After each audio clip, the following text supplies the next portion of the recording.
क्या सच में Donald Trump अम्बेडकरवादी बन रहे हैं? उन्होंने बी.आर. अम्बेडकर के बारे में ऐसा क्या कह दिया कि दुनिया भर में मच गया बवाल? क्या यह सिर्फ एक राजनीतिक बयान था या वैश्विक विचारधारा में बड़ा बदलाव? और क्या दुनिया अब अम्बेडकर के विचारों को नए नजरिए से देखने लगी है?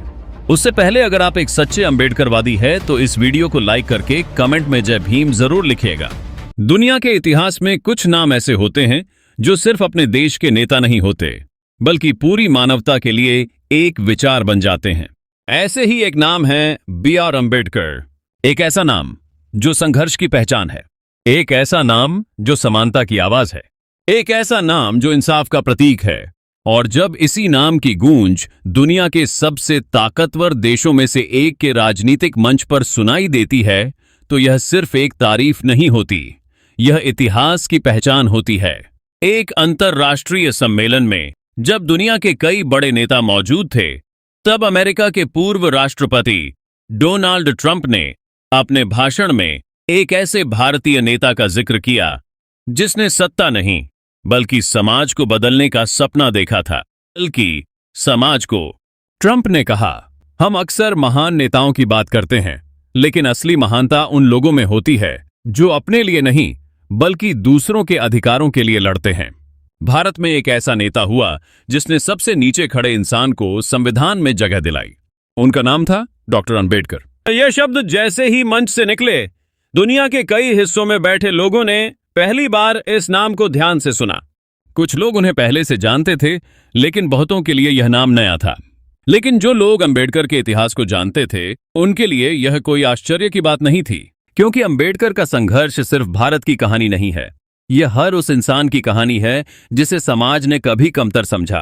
एक बच्चे की कहानी जिसने व्यवस्था को चुनौती दी। 1891 का साल, मध्य भारत का एक छोटा सा सैन्य छावनी वाला शहर मऊ।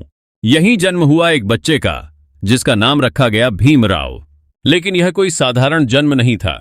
यह जन्म हुआ उस समाज में जहां इंसान की पहचान उसके कर्म से नहीं बल्कि उसकी जाति से तय होती थी। भीमराव जब स्कूल गए तो उन्हें बाकी बच्चों के साथ बैठने की अनुमति नहीं थी। उन्हें अलग बैठाया जाता था। पानी के घड़े को छूने की अनुमति नहीं थी। अगर प्यास लगती तो कोई ऊंची जाति का छात्र या चपरासी उन्हें दूर से पानी डालता। एक बार स्कूल का चपरासी छुट्टी पर था।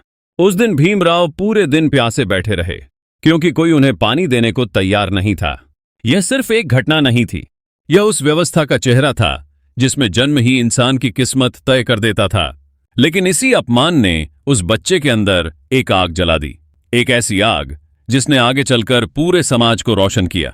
शिक्षा सबसे बड़ा हथियार। भीमराव ने समझ लिया था कि अगर व्यवस्था को बदलना है तो ज्ञान हासिल करना होगा। उन्होंने पढ़ाई को अपना हथियार बना लिया। मुश्किलों के बीच भी उन्होंने मैट्रिक पास की। यह उस समय किसी दलित बच्चे के लिए बहुत बड़ी बात थी। फिर उन्हें बड़ौदा राज्य के शासक की ओर से छात्रवृत्ति मिली। यह छात्रवृत्ति उन्हें ले गई दुनिया के सबसे प्रतिष्ठित संस्थानों में से एक, कोलंबिया यूनिवर्सिटी, अमेरिका। अमेरिका की धरती पर कदम रखते ही उन्हें पहली बार महसूस हुआ कि इंसान को उसकी जाति से नहीं, उसकी प्रतिभा से पहचाना जा सकता है। यहीं से उनके विचारों को एक वैश्विक दृष्टि मिली।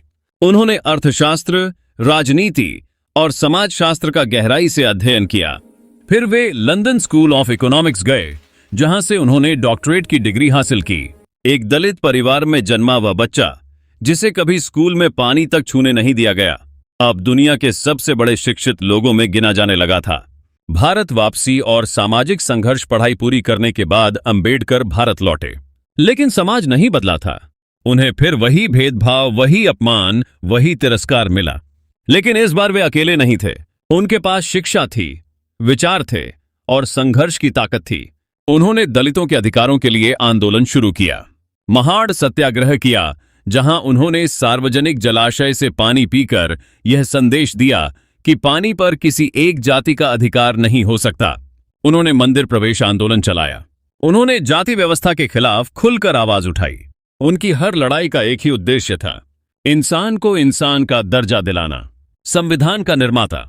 1947 में भारत आजाद हुआ। अब देश को एक संविधान की जरूरत थी। संविधान सभा ने जिस व्यक्ति को इस ऐतिहासिक जिम्मेदारी के लिए चुना वह थे डॉक्टर भीमराव अम्बेडकर। उन्होंने सिर्फ कानून नहीं लिखा, उन्होंने एक सपना लिखा, एक ऐसा सपना जिसमें हर नागरिक बराबर हो, जहां किसी को उसकी जाति, धर्म या जन्म के आधार पर नीचा न दिखाया जाए।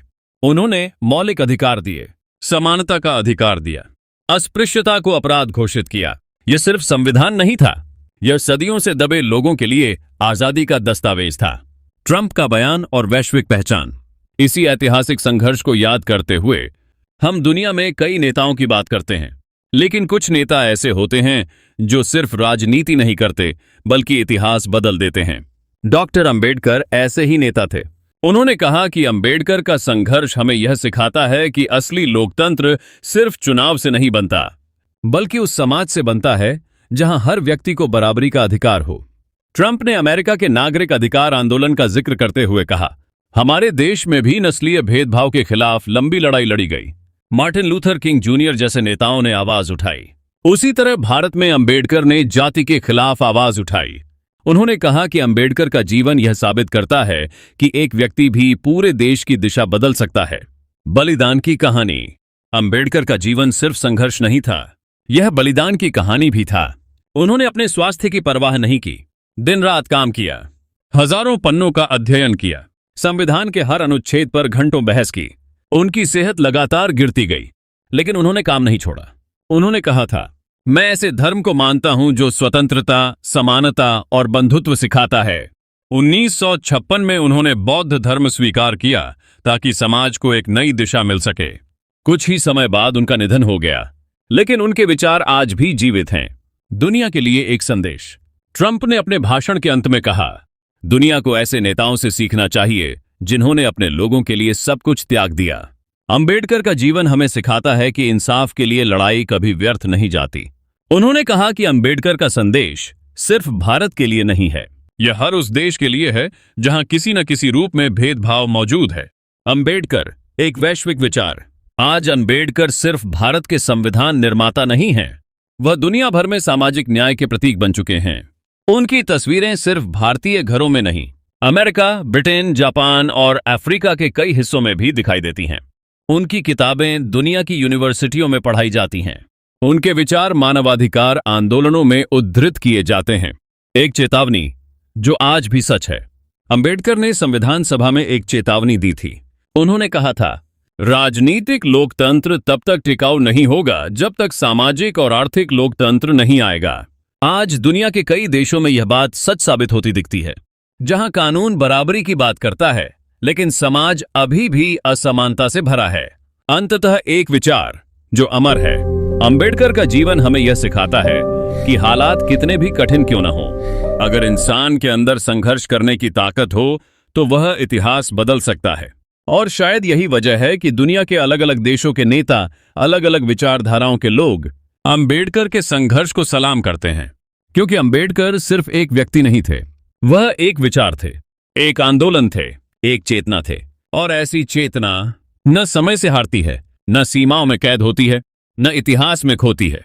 वह पीढ़ी दर पीढ़ी लोगों को जगाती है, उन्हें लड़ना सिखाती है, उन्हें इंसान बनना सिखाती है। और शायद यही वजह है कि आज भी जब दुनिया समानता की बात करती है तो एक नाम खुद ब खुद सामने आ जाता है, डॉक्टर भीमराव अंबेडकर।